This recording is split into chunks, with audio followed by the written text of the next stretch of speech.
comparing to other places that I've lived, like Washington State, Seattle, I found that, you know, I had a lot more challenges in Las Vegas as far as access to healthcare.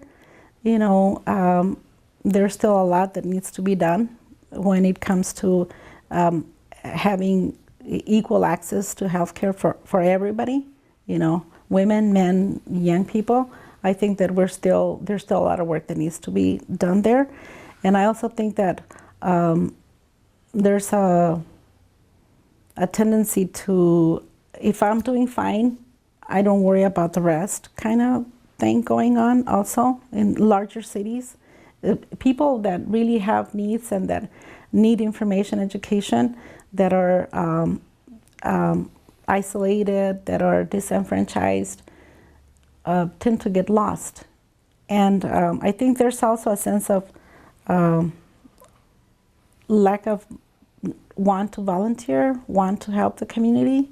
I know that I have 10 very devoted promotores that I work with, and I think that if it wasn't for them, I couldn't do not even 1/4 of the work that I do out in the community. Health fairs on weekends, you know, work out in the bars at night, pláticas in the apartments, churches, apartment complexes.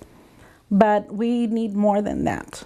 You know, I think people have lost a sense of volunteering, and I think that also the sense of justice, of work. You know, I think that the movement's quieted down a lot, and there's still a lot of fires to put out. I think there's not enough people doing that work on HIV/AIDS, on reproductive health, on education, on parent involvement. You know, I see a lot of sense of passiveness, if I can use that word.